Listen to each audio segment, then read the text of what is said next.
Can I trade my teddy bear for a small piece of cake, please? The words came from somewhere just below the bakery, counter soft, trembling, but clear. And then, silence. Every head in Butter and Soul Bakery turned. The espresso machine hissed. A child's voice was unusual here, but what she said, that silenced the room. Then came the gasp. The little girl standing at the counter couldn't have been more than 5. Her coat thrift store thin hung on her shoulders like borrowed skin. Her hair was styled in tiny, uneven puffs tied with mismatched ribbons. But what drew the most attention wasn't her tattered boots or chapped lips. It was the toy in her hands. A teddy bear with no eyes, one arm sewn back on with red thread, and stuffing peeking from a ripped seam. She held it out solemnly, offering it like a sacred token. I said, "I'll trade him," she repeated, lifting the bear higher. "He doesn't talk much anymore anyway." Gasps turned to murmurs. A man near the window chuckled under his breath. "She's bartering roadkill for dessert," a woman muttered. "Where's CPS when you need them?" Then came the most jarring voice of all, sharp, dismissive. "That's unsanitary," snapped a suited man in line. "You shouldn't allow that. It's a food establishment, not a charity." Behind him, in a shadowed corner of the cafe, James Callahan set down his espresso cup untouched. He didn't speak. But his eyes, cold steel blue, locked on the little girl. Something inside him stirred, like an old door creaking open after years of being nailed shut. The bakery owner, Miss Celeste, pushed through the crowd with purpose. She crouched beside the girl, her voice warm. "Honey, what's your name?" "Anna. Today's my mama's birthday. She's not here anymore, but she used to love lemon cake." Miss Celeste blinked hard. "You don't have to give up your bear, sweetheart." Anna looked confused. "But he's all I have left." Someone behind James scoffed. "This is emotional manipulation." Miss Celeste stood up, face flushed. "She's 5. It's not manipulation, it's grief." James, still silent, leaned slightly forward in his seat. That's when Anna added, "Mama said never to beg, so I'm trading. That's fair." The room tensed again. No one said a word. "I have a second slice in back," Miss Celeste said to Anna, smiling. "You can take it without trading anything." But Anna pulled her hand back. "If I don't give something, people say I don't deserve it." If this story touched your heart even just a little, don't forget to like the video to show your support for the character. And hey, tell us in the comments where you're watching from. You might be surprised someone nearby could be watching too. And of course, subscribe to the channel so you never miss stories like this one. The words fell like a stone into water, rippling through every adult in the room. James stood slowly. He didn't know why. His body moved before his mind caught up. Maybe it was the words. Maybe it was the bear. Or maybe it was the necklace that had just slipped out from under Anna's coat. A glint of silver caught in the morning light, a locket, heart-shaped, old and worn. James froze mid-step. It couldn't be. He pushed through the crowd now, his boots heavy on the tile. "Excuse me," he said to Miss Celeste. "Could I see that locket for a moment?" Anna stepped back instinctively, clutching the bear tighter. James knelt. "It's okay. I won't take it. I just think I've seen one like it before." Anna hesitated, then slowly pulled it off and handed it to him. He turned it over in his palm. There it was, the inscription he hadn't seen in nearly 20 years. "To my baby Elle." Only 2 of those lockets were ever made. He had the other, sealed in his private vault. His hands began to tremble. "What's your mama's name?" he asked softly. Anna tilted her head. "Lynette. Lynette Grace Johnson." The name hit him like a fist to the gut. He staggered back, barely catching himself. That's when Anna added something that stopped his breath entirely. She said her daddy was rich, but he didn't like music or brown people. Gasps erupted. James stood upright, suddenly feeling the heat of 30 eyes burning into his back. He hadn't told anyone, not even his assistant, about the daughter he'd disowned for loving a black jazz musician. He'd buried the shame so deep he thought it might never surface again. But here it was, alive, staring at him with her mother's eyes. Before he could speak, Anna turned back to Miss Celeste. "If he don't want it, can I still get cake?" Miss Celeste nodded, barely keeping her voice from cracking. You can have all the cake you want. Sugar. James backed away. His world was spinning. He didn't know who was watching. He didn't care. He only knew one thing now. The past he tried to erase had found him wearing pink mittens, clutching a blind teddy bear, and asking for lemon cake. James Callahan sat alone in the back seat of his Escalade, staring at the locket in his palm. The driver hadn't asked questions. They never did. But even if someone had, James wouldn't have been able to explain why his heart was pounding like he'd just escaped a burning building. The streets of Chicago blurred past as the car made its way uptown. But his mind was back in that bakery, Anna's voice still echoing. She said her daddy was rich, but he didn't like music or brown people. The words clung to him like wet snow. He had told himself for years that it had been about values, about direction, about protecting Lynette from a life of instability. But deep down, he knew he had rejected her because he couldn't bear the idea of her building a life outside the world he had so carefully constructed. A world where skin color was silently measured, and expectations were polished like glass towers. The locket was undeniable. To my baby L. He remembered choosing the script, the silver, the chain length. It had been her sweet 16. She wore it for years until the day she left. He hadn't seen Lynette in over 15 years. He hadn't heard from her in over 12.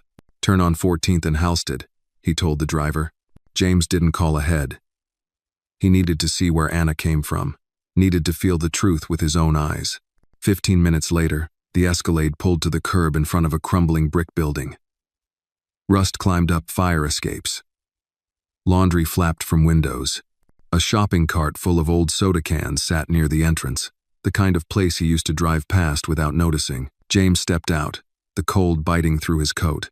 A few children played with sticks near a frozen puddle. One of them, a boy in a gray hoodie, stared at him like he didn't belong, and he didn't. "Hey, excuse me," James said. "Do you know Anna Johnson?" The boy squinted. "You the guy from the bakery?" James blinked. "You were there?" "Nah.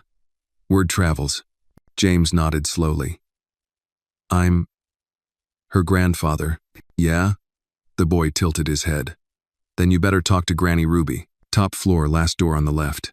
James climbed 4 flights of groaning stairs, each step groaning like it wanted to give up. He paused in front of the door, hesitated, then knocked. Footsteps. A lock clicked. The door opened. An elderly woman with silver hair and sharp eyes stared up at him. She wore a housecoat, a shawl, and the kind of look that said she hadn't trusted anyone new in a very long time. "Mr. Callahan," she said without blinking. James's breath caught. "You know who I am?" She crossed her arms. "Your daughter used to cry your name in her sleep." Elle looked down. "May I come in?" Ruby didn't move. "She's not here." "I know, I saw Anna today." "I know that too." She stepped aside. The apartment was modest but spotless. A small heater hummed in the corner. On the wall above, an old sofa hung a framed photo Lynette, holding a baby, beaming. James swallowed hard. She looks just like her. She is her. They sat in silence for a moment. James held the locket like a relic. "Why didn't anyone tell me?" he asked. Ruby raised an eyebrow. "Tell you? After what you did? You shut her out, James. You shut her out because she didn't fit your picture. You wanted a daughter, not a woman." He winced. "I didn't know she was sick. Breast cancer, stage 4. She fought till the end."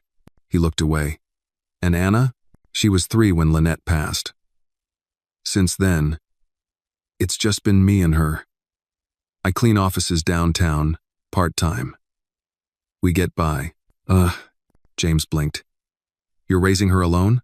Don't look so surprised. You chose not to be part of this.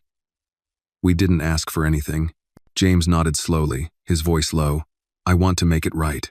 Ruby leaned forward. "You can't. But you can try." Silence again. "She's a good girl," Ruby said finally. "Too good for this world, if you ask me. She's never asked for more than what she needs. Just like her mother." James stood. "I'd like to help. Financially. A better school. Clothes. Food. Whatever you need." Ruby shook her head. "Money's not what she needs. She needs someone who won't leave. I'm not going anywhere. You said that once before. Her words landed with the weight of a decade of hurt. James sighed, glancing again at the photo of Lynette. She said I didn't like brown people. Ruby tilted her head. Well, did you? No, he said quietly. I was scared. Scared she'd leave me behind. Scared she'd belong somewhere I didn't understand. She didn't need you to understand. She needed you to love her anyway.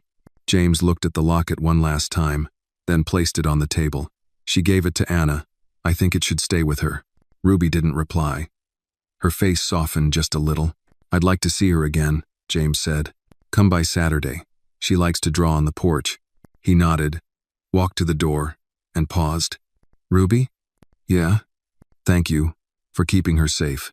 Her eyes held his for a long moment. Don't thank me yet. You still got a lot of work to do. James stepped into the hallway, his chest tighter than before. The ghosts of Gray Street followed him down every stair. Outside, the snow had started to fall again, quiet, steady, covering everything old in a thin layer of new. By Monday morning, James Callahan was a man possessed. He sat at his massive oak desk in the corner office of Callahan Global's downtown tower. Outside the wall-to-wall windows, Chicago's skyline stabbed into a steel-gray sky. But James didn't notice the view. He stared instead at the stack of documents before him, hospital records, birth certificate fragments, census data. Scattered between them were photos printed from social media, property tax filings, and one grainy snapshot of Lynette cradling a newborn in a folding chair on what looked like a church lawn. He hadn't slept more than 3 hours since Saturday. After meeting Ruby, he'd called in every favor, every contact, every resource his wealth could buy. But even with all his power, the truth remained elusive. There was no official record tying him to Anna. His assistant, Patrick, a tall man with impeccable suits and a knack for finding information buried deep in bureaucratic sludge, stood beside the desk with a worried expression. There's no father listed on her birth certificate, Patrick said, tapping the highlighted section. Only Lynette's name. She gave birth at a community clinic. No insurance, no emergency contact. James rubbed his temple. No DNA record? Patrick shook his head. Unless you can get a court order or consent from the guardian. Ruby wouldn't give consent yet, James muttered. She doesn't trust you, Patrick said carefully. She shouldn't. James stood, pacing the room. He had spent decades building an empire on control, predictability, precision. Now, a 5-year-old girl with a teddy bear and a locket had thrown him into chaos. What about her school, he asked. Any records? She's enrolled in Jefferson Elementary. Good attendance. No behavioral issues. Her teachers describe her as polite, but reserved. She barely speaks, unless spoken to. James frowned. That didn't sound like Lynette. His daughter had been bold, artistic, always humming a tune under her breath. But then again, grief has a way of silencing even the brightest spirits. Anything else? Patrick hesitated. There is one thing. He laid a photo on the desk. It showed Anna sitting alone during recess, sketching in a notebook. Her face was turned slightly away, but the concentration was clear, eyebrows furrowed, lips pursed. James stared at it. She draws? Patrick nodded. Every day. Her teacher says it's the only time she seems completely at peace. James picked up the photo. Something tugged at him, familiar and painful. Lynette used to draw too. He remembered coming home from meetings to find the kitchen table covered in paper, her little hands smudged with charcoal or crayon. She'd once drawn a castle with a crown above it and labeled it Daddy's World. He had laughed, then gone back to his calls. I want to see what she's drawing, James said. Patrick blinked. Sir, get me access to that school. Set up a meeting with the principal, discreetly. I don't want media, not yet. Yes, sir. James returned to his chair. The locket sat in a velvet box on his desk, untouched since Saturday. He hadn't taken it back to the vault. Something about its presence grounded him. Later that afternoon, James entered Jefferson Elementary through a side entrance. No press, no entourage. Just a man in a charcoal coat with tired eyes and a purpose he didn't fully understand. Principal Mendez, a warm but no-nonsense woman in her 50s, greeted him in her office. "I know who you are," she said, "but I'm not sure why you're here." James sat across from her. "I'm trying to reconnect with someone. Her name is Anna Johnson." Mendez leaned back. "Ruby's granddaughter. That girl's got a light in her. Quiet, but strong. Like a lantern wrapped in blankets. I'd like to support her. Privately, anonymously." Mendez tilted her head. "Mr. Callahan, you don't strike me as the anonymous type." "This isn't charity," James said. "It's penance." She didn't ask for details. She didn't need to. Years of working with broken families had taught her to read between silences. "She's on the playground right now," Mendez said, standing. "You can watch from the observation window upstairs." James followed her through the hallway, his footsteps echoing against linoleum and lockers decorated with crayon-drawn snowflakes. At the top of the stairs, they reached a narrow window overlooking the playground. And there she was. Anna sat alone on a bench, hunched over a notebook. Her teddy bear was beside her, upright, as if watching. James leaned closer. She was sketching something, a tall figure with a square jaw, standing in front of a building. Around the figure were smaller ones. A girl with pigtails, a woman in a scarf, a man in a suit. She was drawing him. His throat tightened, but then two older boys approached. James watched as one of them snatched the teddy bear, holding it above Anna's head while the other laughed. Anna stood quickly, reaching up, but they pushed her gently back, taunting her. James's fists clenched. He turned to the principal. "Does this happen often?" "We intervene when we can," she said. "But sometimes, even we miss things." James didn't hesitate. He pushed open the stairwell door and descended fast, ignoring Mendez's calls behind him. He reached the playground just as Anna fell to her knees in the snow, the boys still holding the bear out of reach. "Hey," James barked. The boys froze.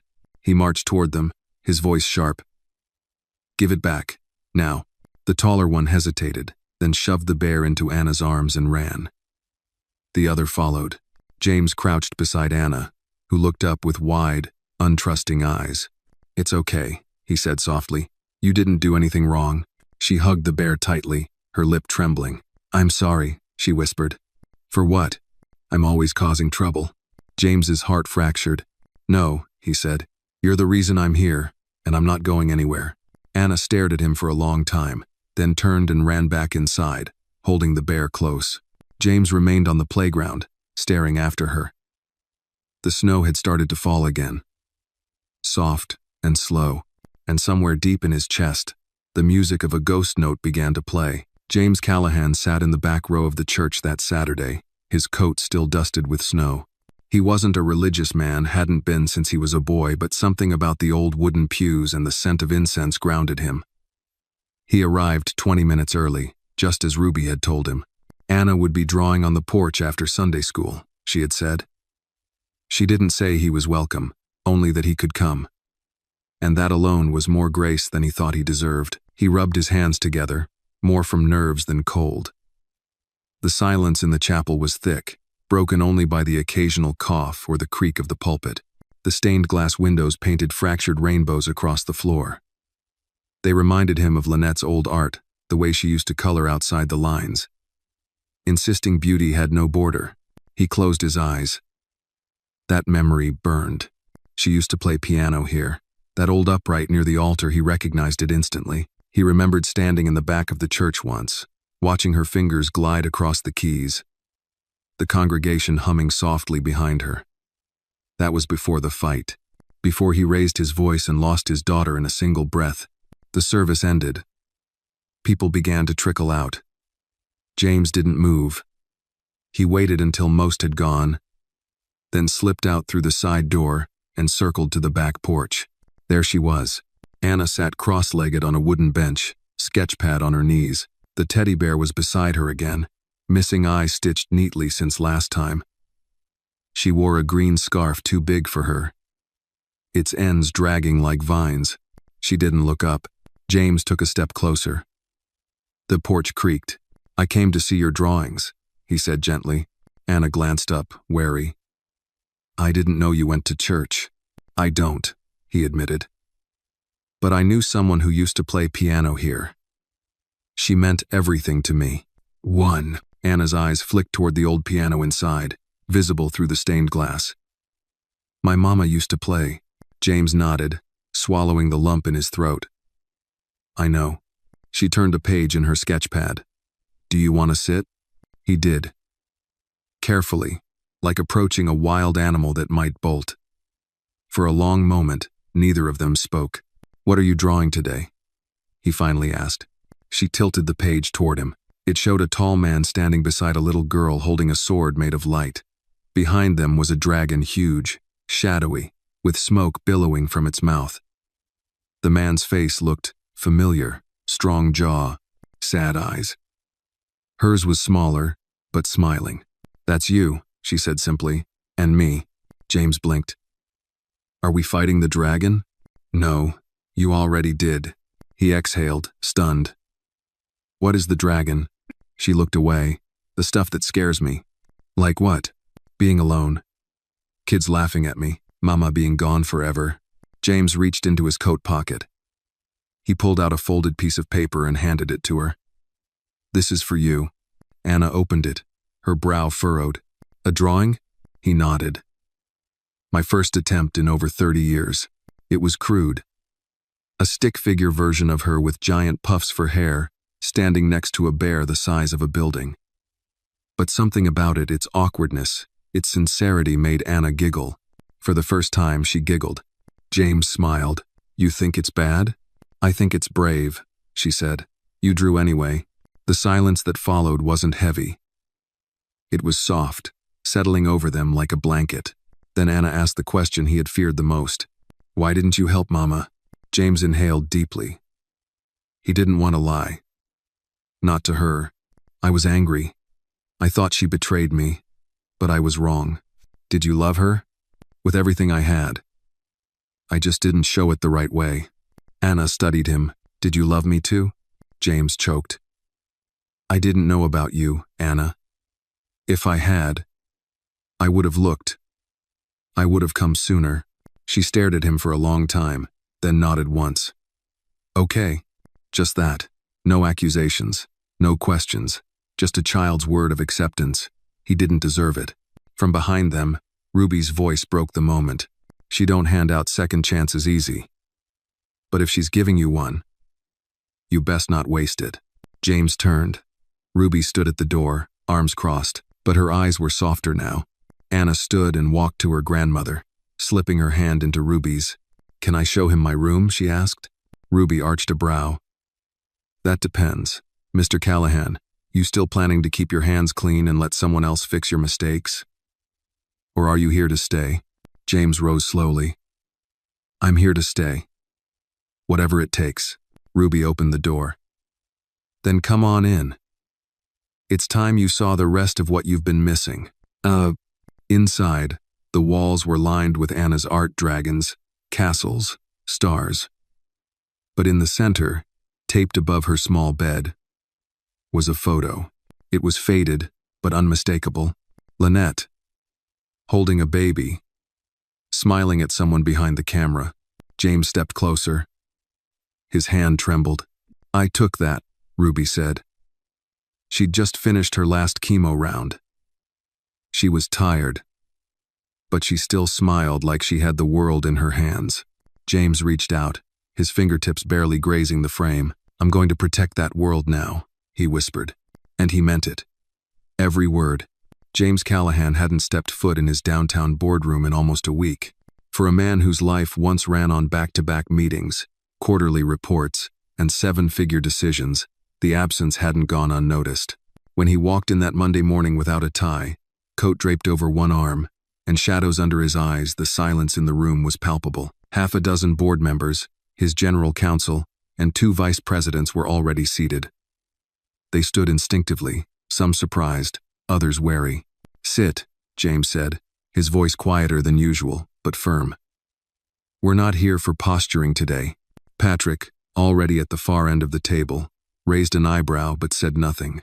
James took the head seat and opened a thin leather folder. Inside were photographs of school lunch lines, grant applications from underfunded arts programs, and a printout of Anna's last drawing, another image of the girl with the bear, now standing beside a shining building labeled Safe Place. "I called this emergency meeting," James began, "because I'm restructuring the company's philanthropic wing effective immediately."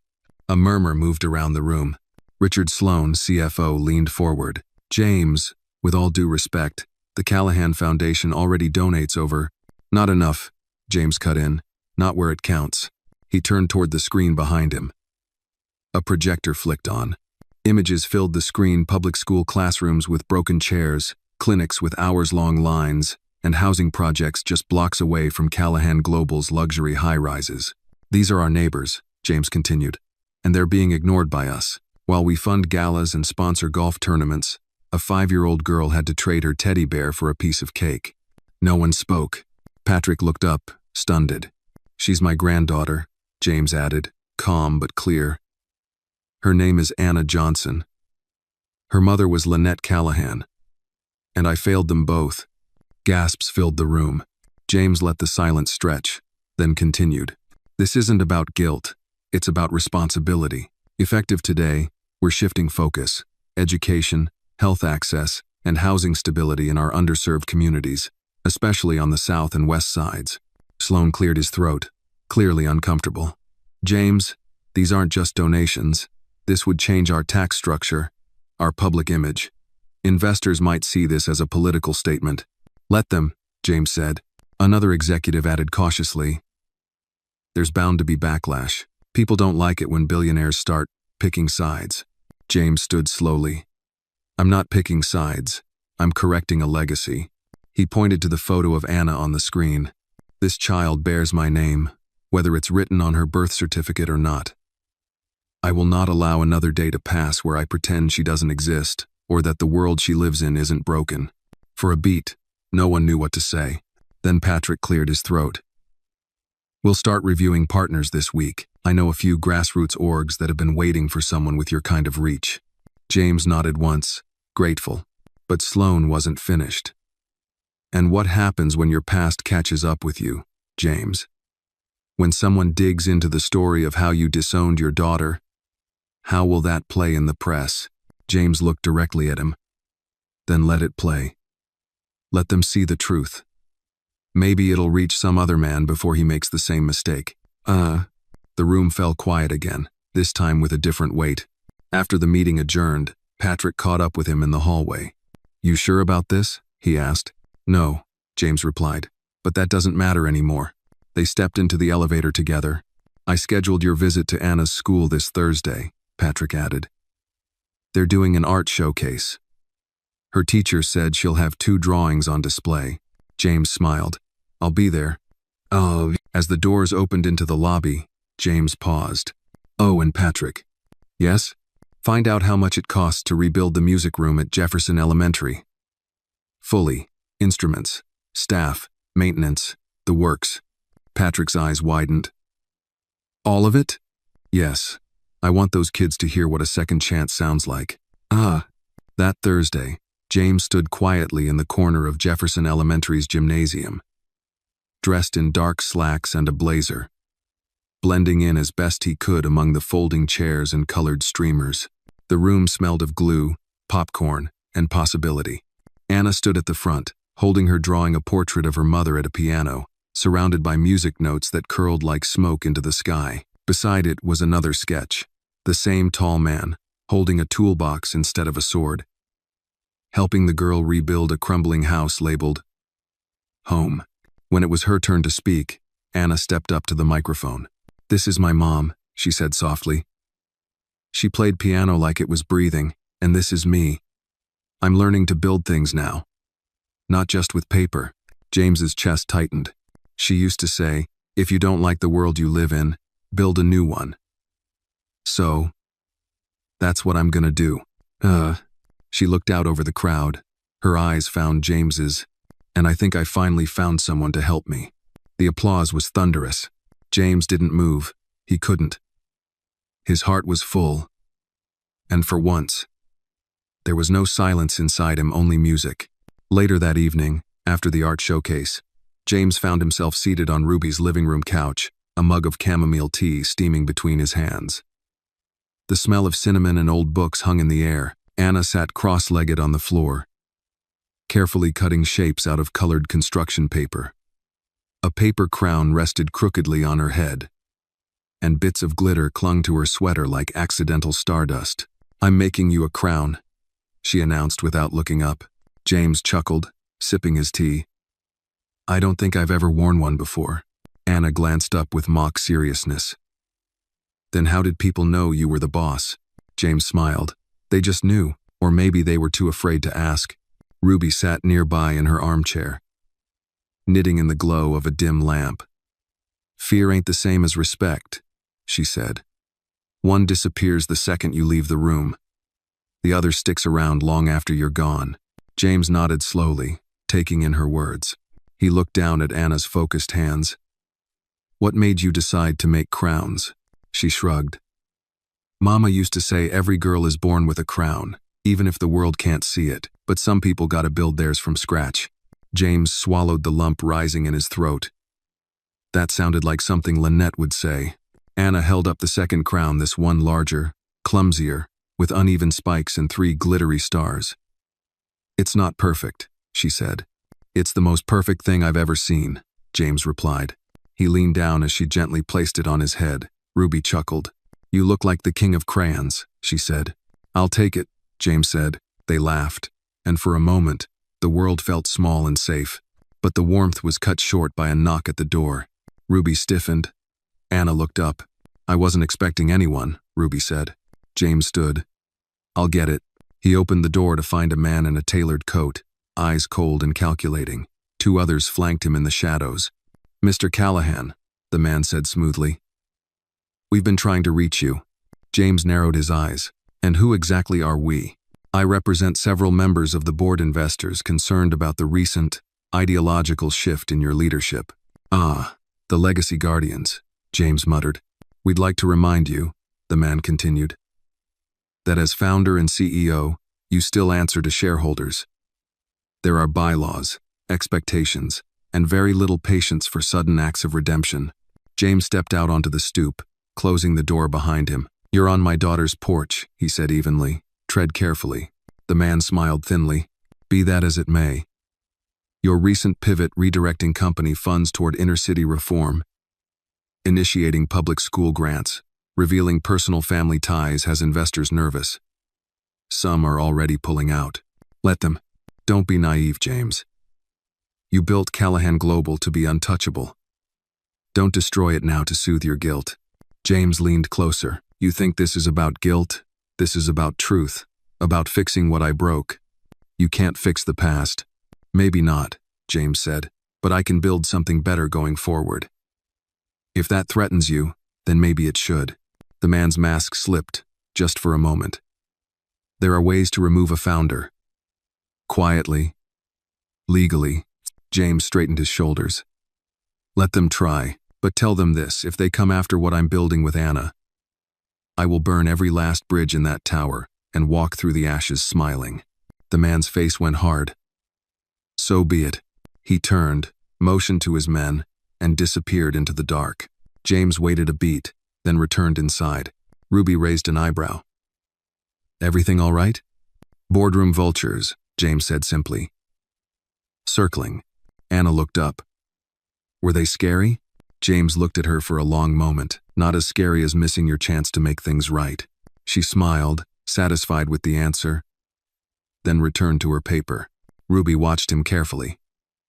"You ready for what's coming?" "I'm not sure anyone ever is. But I'm not backing down." Ruby nodded slowly, then reached beside her and pulled out a folded envelope. "She asked me to give this to you, Lynette, a few weeks before she passed. Said you'd come one day." I didn't believe her. James took the envelope as if it were made of glass. His name was written on it in Lynette's handwriting. Instantly recognizable. Still looping. Still beautiful. He opened it with trembling fingers. The letter was short. "Daddy, if you're reading this, then some part of you finally came back. I always hoped you would, not for me but for her. For the little girl who will carry both of our names, even if she never knows it. Be the man I believed you could be, not the man you were. Don't make her earn your love. Just give it, freely. That's how I gave it to you. I forgive you, Lynette. James folded the letter, eyes burning. Anna was asleep on the floor now, head resting beside the teddy bear, a paper crown still on her head. He knelt beside her and brushed a lock of hair from her forehead. I'm here, he whispered. I'm not going anywhere. In that small living room, beneath a cheap paper crown and a night sky heavy with snow, James Callahan, CEO, tycoon, billionaire, finally understood what it meant to be rich. James Callahan lay awake in the guest room at Ruby's apartment, the letter from Lynette heavy in his pocket and the snowstorm humming against the window pane. The paper crown he had worn sat on the bedside table, glitter still clinging stubbornly to the surface. Anna was asleep down the hall, her light breathing echoing faintly through the walls. Outside, the city seemed to hold its breath. He rolled onto his side and stared at the ceiling, the vaulted silence stretching. Thoughts the ghosts of past regrets crawled under his skin. He had declared his intentions in the boardroom, but now faced those who saw his transformation as a threat.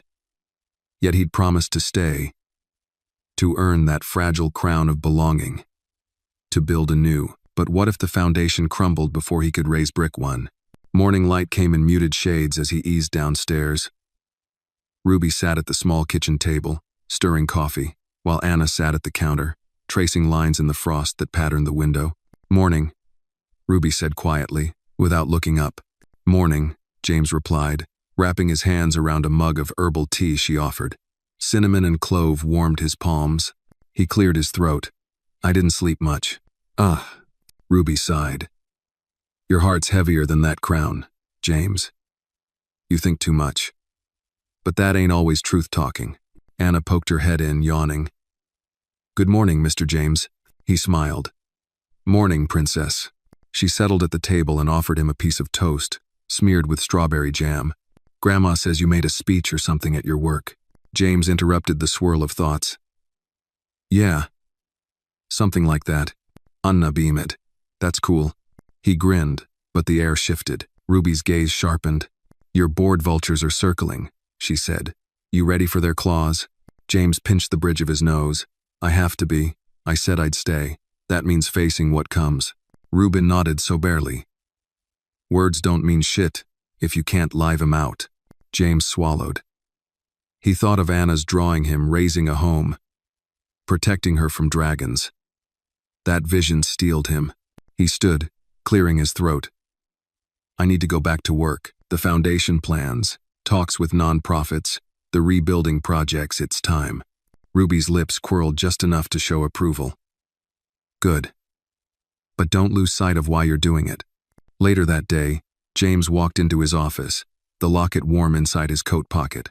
The boardroom buzz had already begun. He paused outside the door, taking in the scene. His leadership team clustered, glancing toward the door. Some faces were cold, others hesitant. He squared his shoulders and entered. I'm starting with rebuilding that music room at Jefferson, he announced before walking to the head of the table. Full renovation, donors lined up. I want it done before end of quarter. A board member cleared his throat. You continue down this path, you risk investor confidence, the backlash, public opinion. James let the words hang. If public opinion can't hold room for compassion, they're not the people I want to lead. Silence. The meeting dragged on. Agendas run, decisions made. But James no longer felt trapped by the spreadsheets or board politics. His heart, once measured in profits, was beating to a hopeful rhythm. That evening, he returned to Ruby's just as twilight draped the neighborhood in lavender. Anna greeted him at the door, arms outstretched. I made us dinner, Ruby said. Mac and cheese and greens, your favorite, from our leftovers. James sat at the table, watching Ruby place plates of steaming food in front of them. Anna insisted he eat first. He took a bite and exhaled warm, earthy, healing. So, Ruby began between spoonfuls. You still here tomorrow, right?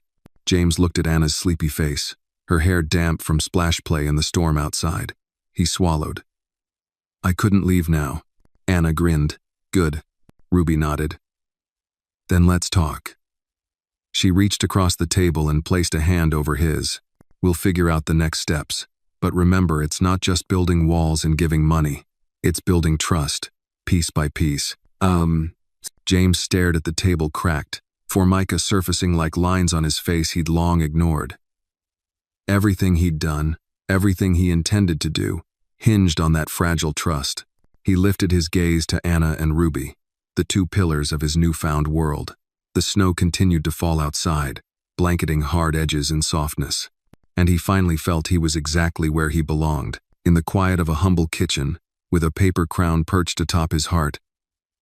James Callahan began to rebuild not just a school or a tower, but his soul, and reclaim a legacy that had nearly slipped away forever.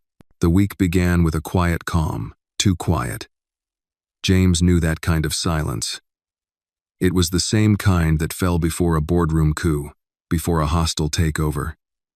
It didn't announce itself with thunder. It crept in like a whisper and waited for the moment you were least prepared. On Tuesday morning, Patrick stepped into James's office, holding a manila folder and a look that could strip paint from the wall. "They're making a move," he said bluntly. James sat back. "Who?" "The investor coalition. Sloan, Mitchell. A couple of hedge funds that control 15% each. They've called an emergency vote for Friday. They want to remove you as CEO." James didn't flinch. He nodded once. "Expected." Patrick leaned forward. "James, they've built a case framing your personal entanglement with Anna, your reallocation of funds, your public declarations as signs of instability. They're painting you as a man unraveling." James looked out the window. Snow still clung to the trees outside, delicate but relentless. "They're not wrong," he said finally. "I did unravel. But sometimes you have to tear the seams before you can sew something new." Patrick sighed. "That's poetic. But they're not voting on poetry. They want blood." James stood, walked to the window. "Then I'll give them something else." Later that day, he summoned the press. In the small auditorium inside Callahan Global's headquarters, under bright white lights, he stood behind a single podium with no teleprompter and no handlers. Cameras rolled. Reporters leaned forward like hawks. "I won't take much of your time," James began. "There's been talk, rumors, accusations about the changes I've made, the decisions I've taken. I want to address them directly." He paused, glanced toward the front row where Ruby sat, arms folded, and Anna sat beside her with wide, nervous eyes. "Years ago, I turned my back on someone I loved, my daughter, Lynette. I let pride and power take the place of compassion. I buried myself in boardrooms and bonuses, and in doing so, I lost everything that mattered." He looked toward Anna, who watched him without blinking. "But recently, life gave me a second chance. Her name is Anna. She's 5 years old, brilliant, brave, and completely unaware of how she's transformed me." The room was silent, stunned. James continued. "Some believe my actions are erratic, that I've gone soft, lost my edge. They're right in one way. I've changed. But not from weakness. From clarity. From love." He exhaled slowly. "This company will continue to grow, but it will do so with purpose, with humanity. And if that costs me my title, so be it. I'll leave with my head held high, because finally, I'm building something that matters." There was no thunder of applause, no dramatic music, just quiet, honest quiet. Afterward, James walked straight to Ruby and Anna. "You okay?" Ruby asked. He nodded. Anna looked up at him. "Did you tell the truth?" James crouched beside her. "Every word." "Then you're gonna be okay." He smiled. "You think so?" "I know so," she whispered, slipping her tiny hand into his. But outside the cameras, the real battle loomed. That night, Sloan met with Mitchell and the others in a cigar lounge downtown, the kind of place where the lighting was low and the ceilings whispered secrets. They reviewed votes, counted support, plotted the narrative. By morning, they'd leak statements questioning James's judgment, citing ethical compromises, emotional conflicts of interest, and a failure of fiduciary responsibility. But what they didn't count on was the firestorm that would follow. The next morning, social media erupted with clips of James's speech. Teachers from Jefferson posted photos of their crumbling music room. tagging Callahan Global with hashtags like #LetHimBuild. A viral video showed Anna's art piece in her quiet, brave voice saying, "If you don't like the world, build a better one." By Thursday afternoon, national news picked it up. Networks ran a story titled, "Billionaire Trades Boardroom Power for Playground Justice." The narrative was shifting, but the vote would still happen. Friday, 10 a.m. boardroom. James arrived early, wearing his favorite gray suit not because he wanted to impress anyone, but because Lynette had once said he looked almost human in it. Anna had drawn a small star on his cuff that morning with purple marker. "For luck," she'd said. The room was packed. Sloan sat stiffly. Mitchell nodded coldly. The vote was called. James stood but didn't speak. Each board member went around the table, casting their vote. Sloan, yes. Mitchell, yes. One by one, the tide built. Then came Eva Donnelly, the oldest board member, who had once served as Lynette's godmother before the fallout. Her voice cracked. "I vote to retain James Callahan as CEO." Sloan bristled. More votes followed. A few abstained. A few flipped. Then the final count came. 8 votes for removal. 8 votes to retain. "Adieu." James exhaled. "According to bylaws," Sloan said, already rising, "the chair has casting power in the event of a tie." James turned toward the door. "I resigned as chair last night." Gasps echoed. Then the door opened. Ruby walked in, wearing a business suit, her hair tied back, her eyes sharp. "I was appointed interim chair this morning," she said. Sloan stammered. "You're not." "I'm a shareholder, and I'm the legal guardian of Anna Johnson, daughter of Lynette Callahan, and by proxy, a holder of Lynette's remaining shares per her trust." She looked at James, then at the table. "My vote," she said, "is to retain James Callahan, not because he's family, but because he's the only one in this room trying to do something that matters." Silence. James felt the crown, not the one of gold or paper, but one of purpose, settle on his shoulders. And this time, it fit. The vote was over. The room still buzzed with the shock of it all. Ruby's arrival, her unexpected authority, and the final decision to let James remain as CEO. Sloan, red-faced and tight-lipped, was the first to storm out, his expensive leather shoes tapping a sharp, angry rhythm on the floor. Mitchell followed, his silence louder than protest. James remained seated. He didn't bask. He didn't gloat. Instead, he looked at Ruby across the room, the woman who had just saved his career with the weight of legacy and quiet fire. She gave him a small nod. It wasn't approval, it was expectation. "Don't waste it," her eyes said. Later that afternoon, back in his office, James stood before the wide window that looked out over the city. The skyline stretched endlessly, towers and spires, like fingers reaching for redemption. He turned when Patrick entered with a fresh report in hand. "The press is having a field day," Patrick said. "The video of Ruby's speech is already trending. They're calling her the Velvet Hammer." James smiled faintly. "She earned that title." Patrick placed the folder on the desk. "Public perception is shifting. Even some of the defected investors are pulling back their complaints." "You've got breathing room, but not time to relax," James said. "What's the first school on our build list?" "Jefferson's music room is already underway, but I've got 3 others lined up. Chicago, Detroit, New Orleans. Start the groundwork. Vet the local partners. We build with them, not for them." Patrick raised an eyebrow. "You sound like someone who's finally listening." James didn't respond.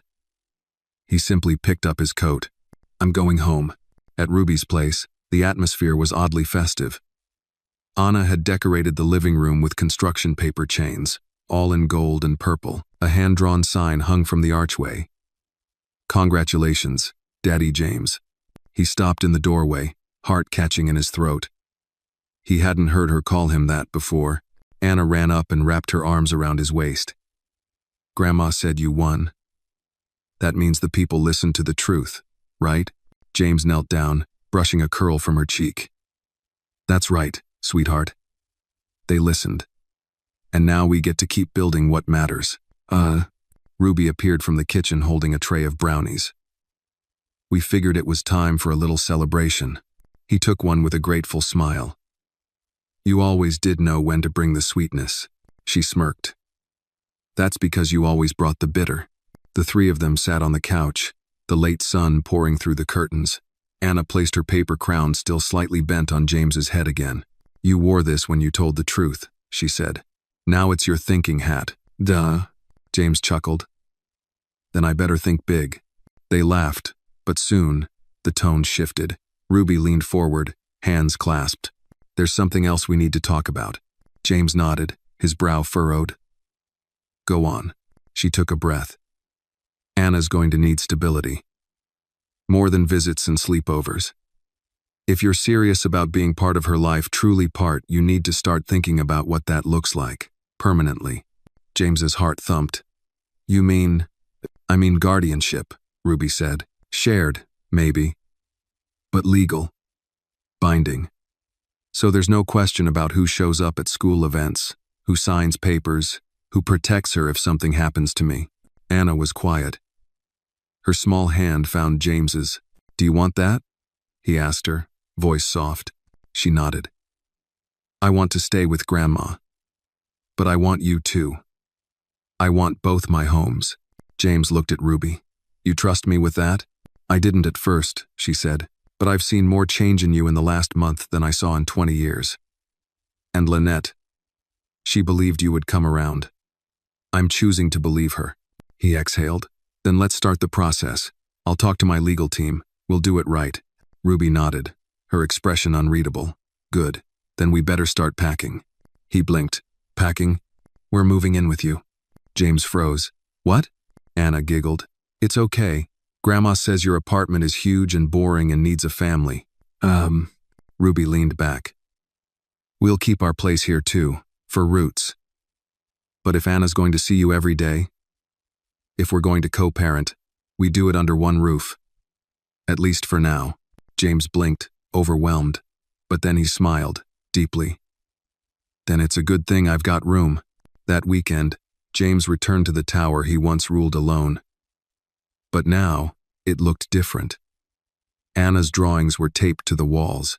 Ruby had claimed the guest room with her knitting chair and framed photos of Lynette. The kitchen no longer smelled sterile. It smelled like cinnamon and black-eyed peas. James sat on the floor of the living room, helping Anna build a cardboard fort. The paper crown sat beside them, bent and glittering. He looked around. A billionaire's penthouse had become a family's home. Later, as he tucked Anna into bed her first night sleeping in what used to be his private den, she pulled him close. Will you stay here every night? She whispered. I will, he said. Every night, forever if you'll let me. Even if the dragons come back? James smiled. Especially if the dragons come back. She nodded, satisfied. And as she drifted to sleep, James sat beside her, watching the skyline shimmer beyond the window. The crown wasn't on his head anymore, but it was in his heart. And for the first time, James Callahan didn't feel like a man trying to prove he was good. He felt like a man who was finally doing good, one bedtime story, one school at a time. Days after the boardroom storm, James Callahan stood in the echoing emptiness of Jefferson Elementary's newly renovated music room. The walls, once pockmarked with cracked plaster, were now a soft cream, framed with colorful student artwork. Polished wood floors gleamed beneath the newly installed grand piano. Instruments lined one wall. Brass, strings, percussion, a small orchestra at the ready. It looks different, mused the principal, Miss Mendez, stepping beside him, like it's breathing. James nodded, his fingers brushing over the piano's keys. He remembered Lynette playing right there, young and laughing, with zero fear. Now the memory echoed in every corner. We had partners, Miss Mendez said. In addition to our local grants, the People's Music School stepped up. They're providing free after-school lessons for our kids. James's heart tightened with gratitude. The People's Music School, Chicago's largest tuition-free music school, now had a presence in the school. He hadn't expected such a tangible result so quickly. Excellent, he said. Thank them for me. Her lips curved. Already did. They're thrilled. He glanced around the room. This isn't just walls and paint. It's hope. That afternoon, James joined Ruby and Anna at a neighborhood meeting about expanding the foundation's new programs to other local schools. Community leaders, parents, and teachers packed the gymnasium. James stood to address the crowd, with Ruby and Anna beside him. "We've learned something very important," he began. "Buildings we can buy, but communities those we must earn. Trust, relationships, shared purpose, that's the real foundation." A parent raised a hand. "What if you walk away again?" James met her gaze. "I'm not leaving. I'm staying. That's why Ruby and Anna are here, because this isn't charity, it's family." Ruby smiled proudly. Later, as the meeting wrapped, Anna tugged on James's sleeve. "They like you," she said. James knelt. "They do, and I like them too." He looked at Ruby. "I want to replicate this. Arts, music, safe spaces in every school." Ruby's eyes shone. "Then let's get to work." That night, in their shared home high above the city, James and Ruby laid out maps of neighborhoods. They pinned schools that had shuttered arts programs, empty gym rooms, bare libraries. They plotted one renovated school every quarter, one after-school arts program in collaboration with the People's Music School and Upbeat Music and Arts. Anna curled at their feet, doodling dragons with crayons. James reached over and added a star to her drawing. "Every school needs a dragon, Slayer," he whispered. Weeks passed, and progress unfurled. The first Inspiration Week was hosted at another CPS school. Instruments were installed. Music teachers from Rock for Kids and Playmakers Laboratory conducted workshops. Ruby organized community art exhibits, stitching together oral histories with children's paintings. News outlets picked it up. "Billionaire builds art, not towers." One headline read. The narrative had shifted from scandal to sanctuary. One evening, Ruby guided James downstairs to the stairwell they'd set aside for community art. Now it was a mosaic of colors and stories. Anna's dragon, Lynette's piano, neighborhood faces. James paused before the stairwell. For a moment, he saw those corporate towers behind him dissolve, replaced by children's laughter, community voices, and art. That night, as Anna dreamt downstairs, James and Ruby sat quietly. "She's safe," James said softly. Ruby nodded. "You've done more than good. You've grown roots." He reached across her lap and took her hand. "We're building something real. And this is only the beginning," she added gently. In the dim light of their living room, the penthouse no longer felt like a fortress. It felt like home, a starting point for every note, story, and child waiting to be heard in the world beyond. Weeks blurred into a rhythm: renovations, meetings, school visits, and quiet dinners at home. But that Saturday morning felt different, not because of an event, but because of a sense James couldn't place. Like a heartbeat just beneath the surface, waiting to rise. He found Ruby and Anna in the living room, early sunlight painting the walls gold. Anna was sprawled across the carpet, a crayon in hand, adding stars to a new mural of buildings with open doors and children running free. Ruby sat at the small table, writing letters, thank you notes to painting sponsors, grants, volunteers. James allowed himself a moment to drink in the scene. A makeshift studio where art spilled into everyday life. A motherless girl coloring her future, a grandmother turning faith into structure. A grandfather trying to atone, one stroke, one brick, one note at a time. He cleared his throat softly. "Bakers or architects?" Anna looked up. "What's the plan for today?" Ruby glanced his way. "I was about to ask you the same." He knelt beside Anna, peering at her morale. "Maybe both." She grinned. "What?" "We build and we bake. Jefferson School reopens their music room this afternoon. We'll cut the ribbon. Celebrate. Then tomorrow, Miss Celeste is adding a free bakery day for CPS teachers." Anna clapped. "Cake," Ruby laughed. "He's not promising cake for life." "That would be nice," James teased, tousling Anna's hair. By noon, their rebuilt penthouse hummed with excitement. Guests from the school, media, and the foundation gathered. Ruby had sent elegant invitations, signature purple and gold. Anna wore her paper crown redecorated for the reopening, glitter fresh and bright. James watched as she greeted Miss Mendez, shy but steady. Students filed in, instruments in hand. Parents beamed. Teachers held violins, orchestra folders, excitement sparking in their eyes. The ribbon was purple satin. James held the scissors, met the eyes of every person there, and without a flinch snipped. A cheer rose, then came the music. First, a simple song, Twinkle, Twinkle, Little Star, played on flutes and violins, children looking at the sheet music as though it were scripture. The notes filled the room, swelled and echoed down hallways, warm as sunrise. James closed his eyes. In that moment, Lynette's piano, the church keys, the silent tears of exile, they all melted into the melody. It wasn't just music. It was forgiveness made audible. Afterward, Ms. Mendez approached him. "Thank you for believing, for listening." He nodded. "You taught me how." Later, the small party dispersed. Paper plates of lemon cake, Anna's favorite, were handed out. The crumbed eyelashes of teachers who hadn't taken time for sweetness in years glowed with surprise. James walked Ruby and Anna home under an early evening sky. The air was chilly, stars appearing one by one. Anna yawned. Today was good. He smiled. It was. Ruby slipped her arms around both of them. It was love. They paused in front of their building. Anna looked up. "Will there be music in my room tonight?" James ruffled her hair. "Only if you sleep singing." She giggled. Upstairs, James checked news feeds. Headlines read, "Billionaire rebuilds music room, inspires city. From tower to community anchor. Man finds legacy, loses his guilt." He stared at the words, then closed the window and leaned back against the wall, exhausted and exhilarated all at once. Ruby joined him quietly, her knitting forgotten in her lap. "Healing comes in echoes," she whispered. "You've made so many of them," James exhaled. "Echoes and roots. That's good." Anna's soft footsteps on the stairs drew them both upright. She poked her head into the living room. "Daddy James?"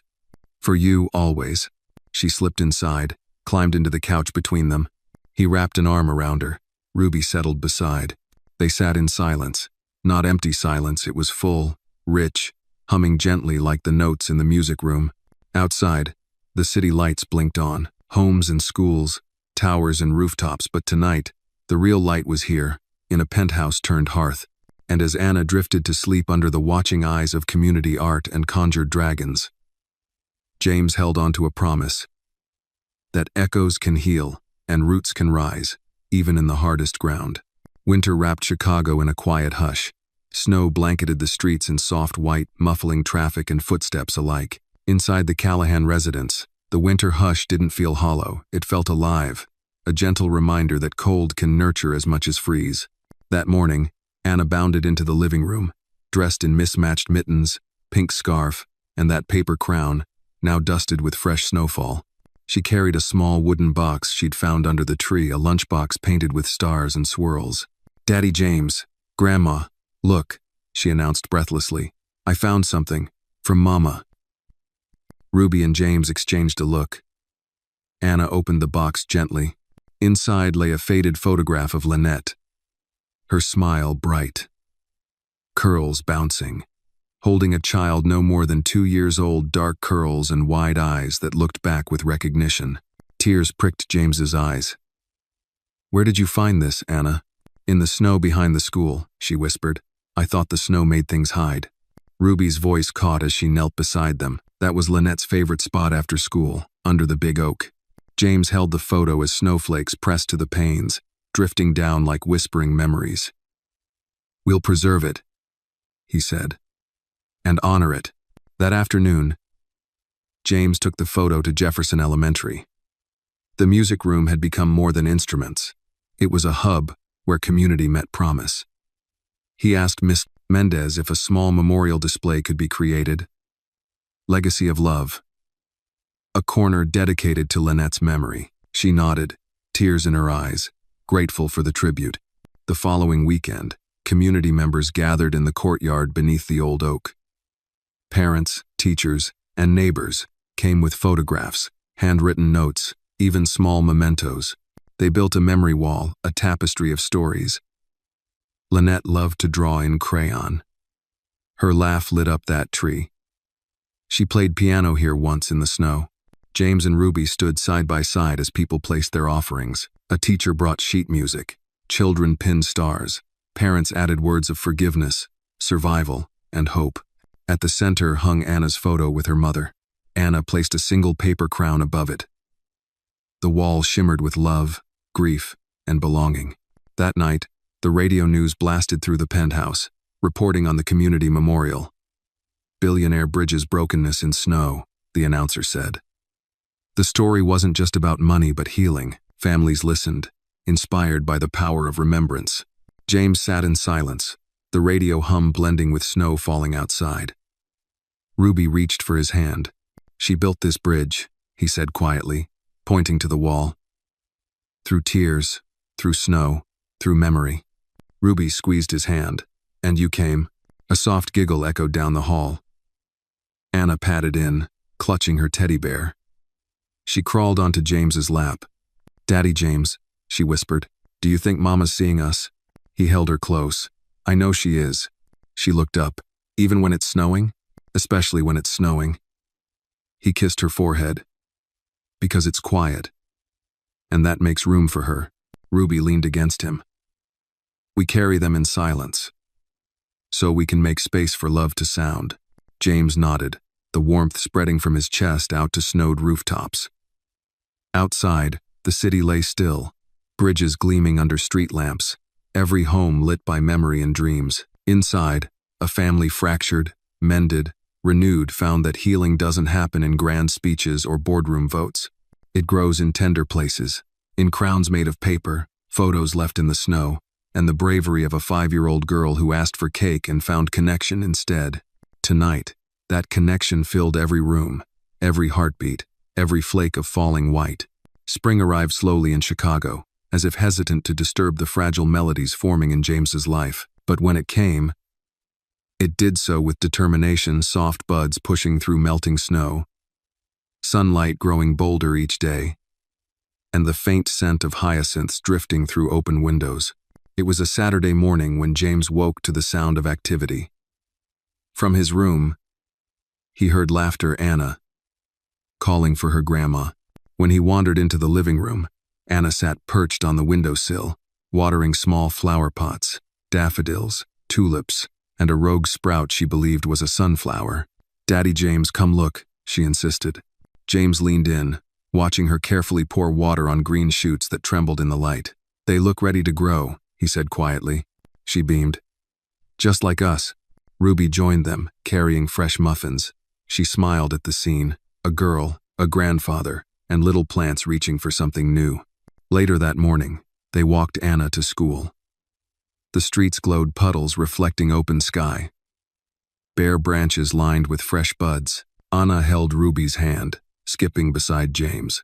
At school, teachers greeted them warmly.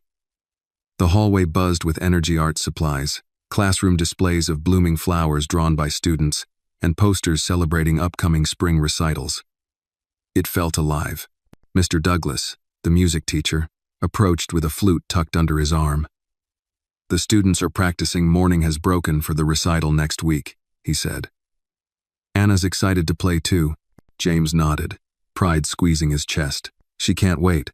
Anna gave him a sideways grin and darted off. He caught her eyes from a distance, her joy reflecting in the music, in the community that had grown around her.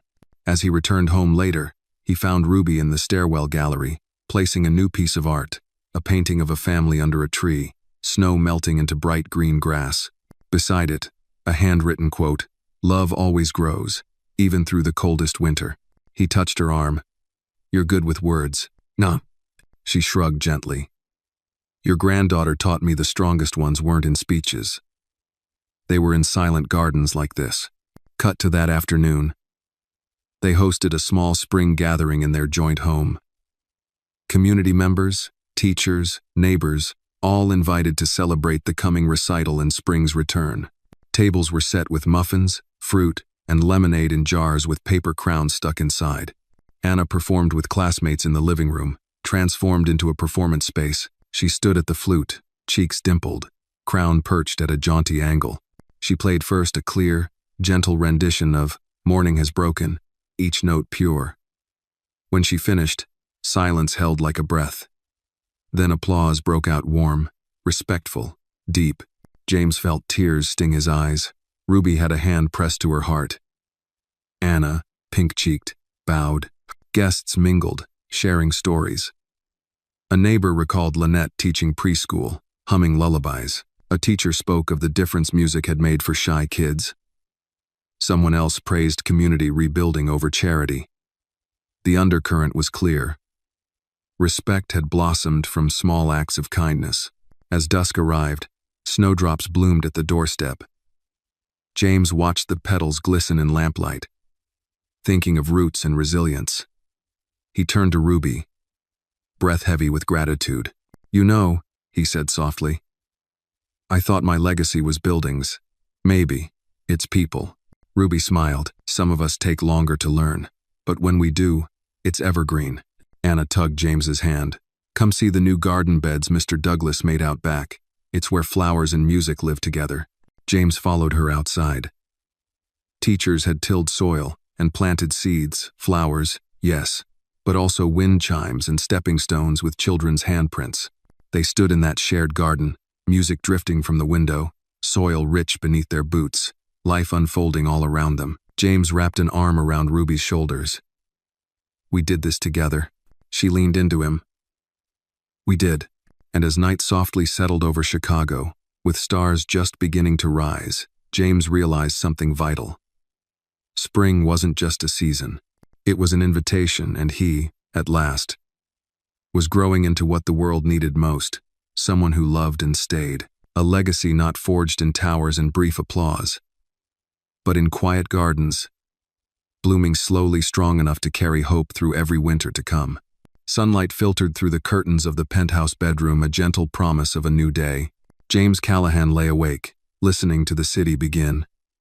Distant traffic, a neighbor's creak, and somewhere beyond the walls, the softest hum of piano keys drifting from Jefferson Elementary's music room. The bed beside him was empty. Anna and Ruby had already gone downstairs. He rose quietly, wrapping himself in a sweater, then made his way through the hallway decorated with children's art, transcripts of community stories, and the photograph of Lynette and Anna beneath the oak tree. In the kitchen, steam curled from a mug of tea Ruby had brewed. Anna sat at the table, hair still tousled, drawing tiny buildings with open doors, figures walking hand in hand. Ruby stood at the window, tending to sprouting seedlings on the sill. "Morning," James said softly. Anna looked up, eyes bright. "Daddy James, I'm building the town of tomorrow." He sat beside her. "Tell me about it." She tapped her pencil against the paper. "In our town, nobody is ignored. Everyone's crown is seen, rain or shine." He smiled, heart swelling. "That's beautiful." Ruby approached, offering a slice of banana bread. "Let the builders eat first." "No." They shared breakfast in comfortable silence until Ruby spoke again. "Today's the recital," she said. "Anna's been practicing Somewhere Over the Rainbow. She's a little nervous." James rose. "I want to go with her." Anna's smile lit the room. "Can we walk?" They bundled and walked through spring-warmed air. Streets were animated, neighbors greeting them. Children on bikes. Blooming flowers dotting stoops. It felt alive. Awake. At the school auditorium, buzz of excitement met them. Parents chatting, instruments warming up, nervous laughter filling hallways. James placed a reassuring hand on Anna's shoulder as they found seats. When her turn came, Anna walked to the stage with measured steps.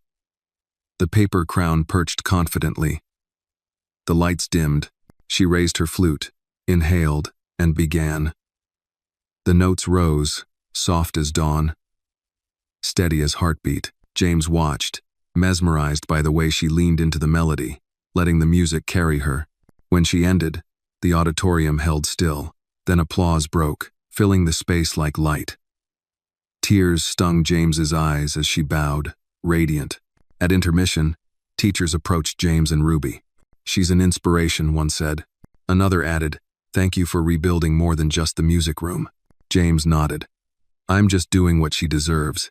Later, Anna emerged, flushed and happy. She threw her arms around him.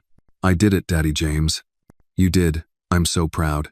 Ruby smiled, taking Anna's hand. You were magic. Back home, the piano in the living room sat waiting. James lifted Anna onto its bench and placed her hands thoughtfully on the keys. Play for me, he invited. Anna began softly, delicate notes flowing, a tender, improvised lullaby. James closed his eyes, remembering Lynette's presence in music. Now, her memory lived in every note. Ruby entered with 2 cocoa cups, placing them on the piano's edge. They listened in comfort, gratitude, and fragile joy. Later, when Anna half asleep asked for another bedtime story, James told one he hadn't shared before, a story of a daughter named Lynette who once played music for snowflakes, and a grandfather who learned that love outlasts pride. Anna yawned. I hope she hears it. He brushed a kiss across her forehead. She does. As she drifted into sleep, James looked toward the window and saw dawn break across the skyline.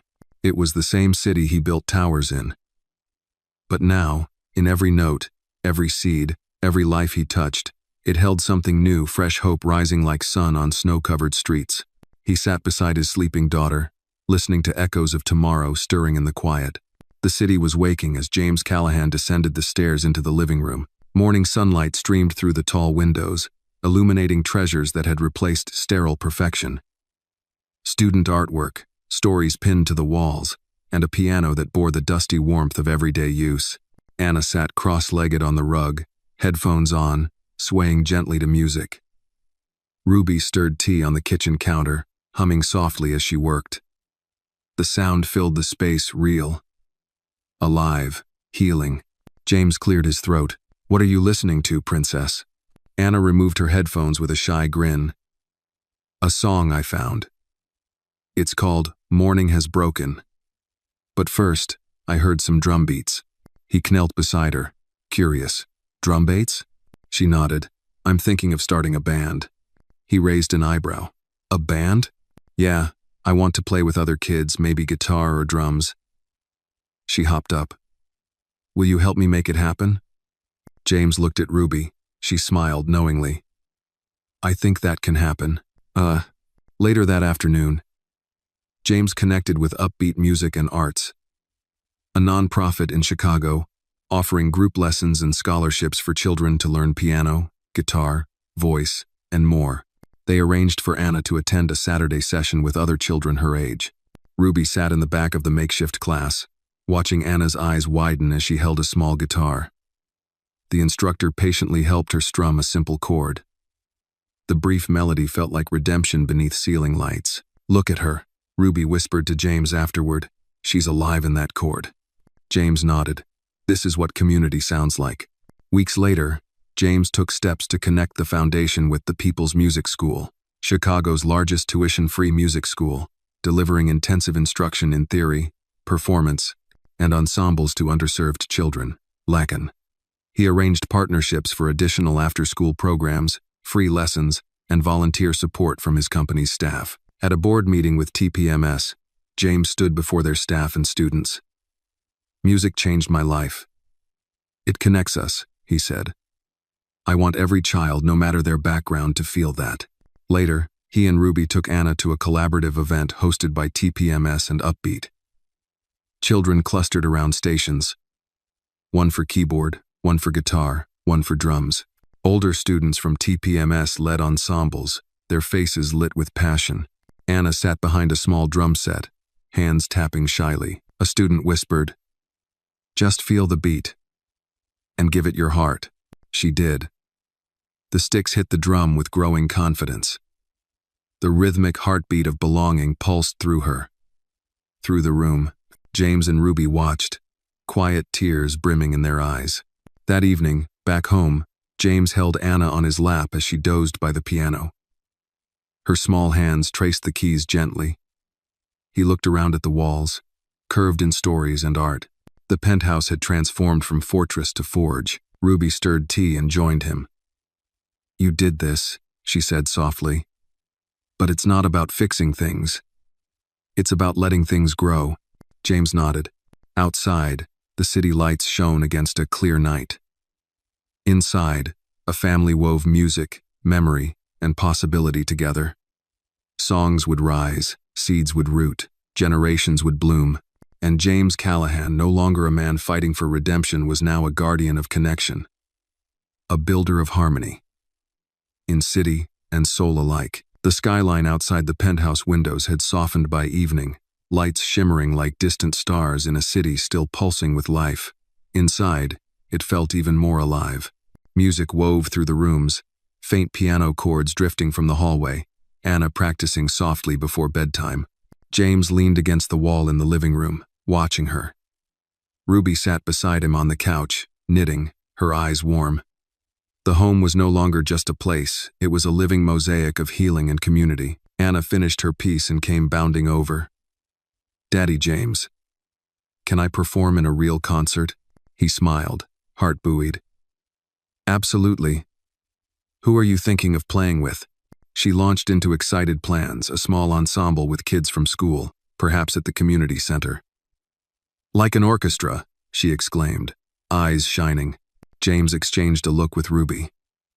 "You know," he began, "there are organizations in Chicago doing exactly that.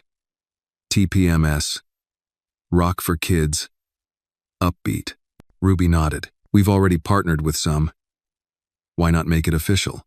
James pulled out his phone, tapping and scrolling.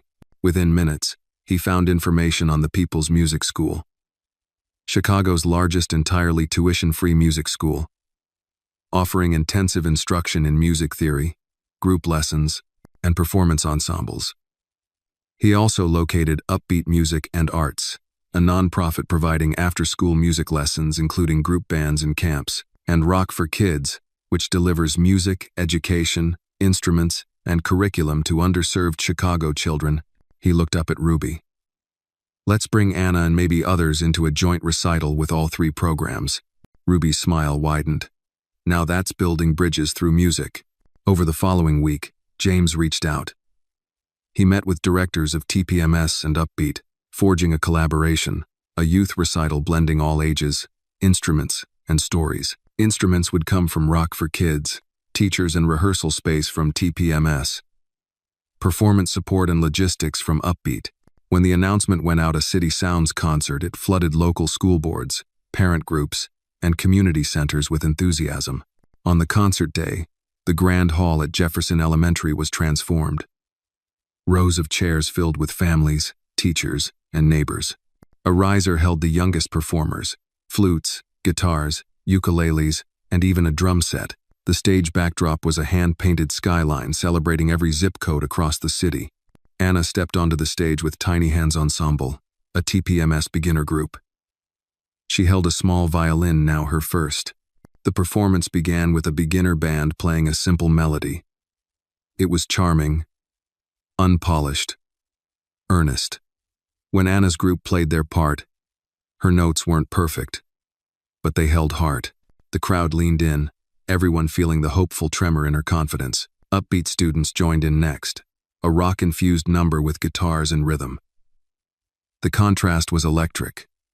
Classical string bows and youthful riffs merging. Then a Rock for Kids blues-style piece followed, layered with soulful vocals and a saxophone music born from street corners brought into this hall. Finally, the groups united for a joint finale, a rendition of Lean on Me, voices rising in harmony.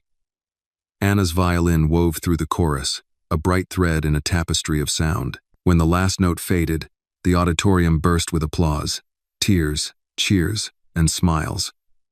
Parents stood, teachers wiped eyes. The convergence of art, hope, and community was palpable. James stood with Ruby and Anna backstage, heart soaring in sync with the encore loop from the house speakers. Ruby squeezed his hand softly. "That," she said, "was the sound of connection." Anna leaned against him, breathless. "We sang together." "We all did." James brushed a tear from his cheek. "It's exactly what your mama would have wanted." As the audience lingered, mingling in the foyer, James took a moment to absorb it all. The laughter, the music, the diverse crowd connected by notes and ambition. James and Ruby then gathered the director's TPMS, upbeat, rock for kids for a photo in front of the mural. "Thank you," James said, voice full. "We built something bigger tonight." The TPMS director nodded, tears lone in her eyes. "Music changes lives." Upbeat's director added, "It builds community." Rock for Kids representative looked at Anna, then James, then Ruby. "It bridges generations."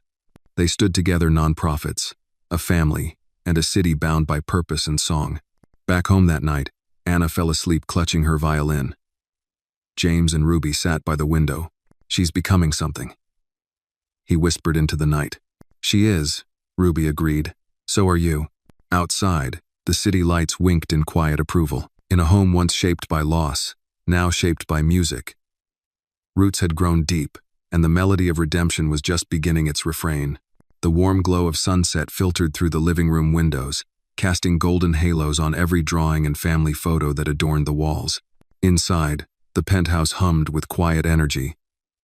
Laughter, low music, and the occasional crunch of snack wrappers. It was a place transformed not just with art or music, but with healing, purpose, and belonging. James, Ruby, and Anna gathered by the piano, where sheet music lay unfolded. "Lean on Me," their anthem a thread weaving together memories and futures. Anna sat cross-legged on the bench, studying the score. She looked up at James, eyes bright. "Does Mama know we did it?" James leaned closer, brushing a strand of hair behind her ear. "I know she does." Ruby joined them, pressing Anna's small hand between hers. "She sees. In every note, every home, every kid we reach." "No." The room pulsed with that truth, Lynette's love echoing in ways neither of them could have foreseen. Days later, the Foundation's flagship program was ready to launch. Harmony School's initiative. A plan to fully fund music and arts education in 6 underserved neighborhoods every year. The People's Music School. Still, Chicago's largest completely tuition-free music institution, would lead the instructional model, providing group lessons, performance ensembles, and music theory mirroring its successful intensive curriculum. Upbeat Music and Arts, established to mentor aspiring young musicians and emphasize personal growth through instruction and collaborative programs, would help launch after-school bands and camps. Rock for Kids, with 3 decades of experience delivering music, education, and instruments to Chicago's most at-risk youth, would provide curriculum support and outreach. The announcement took place at the community center beneath the old oak. Families, teachers, administrators, and even a few of the board members who had supported James stood gathered. Anna, perched on the steps, watched as the community around her expanded, rooted in song. James stepped forward to speak. "Today we plant seeds. Some will sprout into orchestras, others into galleries, and some into stories not yet written. But they all start with a note, a brushstroke, a heart open to healing." Applause followed, but inside, James felt the room wasn't applauding him, it was affirming a dream born long ago in innocence and regret, now full bloom through community trust. That night, at home, they held a small harvest potluck strewn with casseroles, pies, laughter, and the immune-building warmth of shared survival. Anna curled against her father. "Do you think I'll be remembered one day?" He gathered her close. "You're already part of something that will outlast us. Your music, your heart, they echo in this city." Ruby nodded. "And when that oak tree blooms again next spring, it will remember your laughter." The seasons changed again. Flowers yielded to summer's hum, and music continued, birthed in classrooms, stitched into neighborhoods, woven through time. From the silent, snow-laden hallway where Anna had first offered her teddy bear, to the crowded recital hall where instruments collided in hope, to tonight a home, a hearth, a promise kept. James stood by the window late that evening, looking out at the skyline, but seeing lantern-lit hearts, families, students, communities thriving where once only ambition had stood. Ruby joined him quietly. "Who knew," she whispered, "that a girl asking for cake would rebuild our world?" He turned to her, eyes soft. "I know who did. It was you, both of you." They watched the city breathe under the night sky, full of notes and roots complete, healing, humming forward. The story teaches us that true legacy is not built through wealth or status, but through compassion, connection, and the courage to do what is right. It reminds us that even the smallest act of kindness, like a child trading a teddy bear for a slice of cake, can set off a ripple of transformation. When we choose to listen, to heal, and to lift others with us, we don't just change lives, we build communities where justice, music, and love can grow together.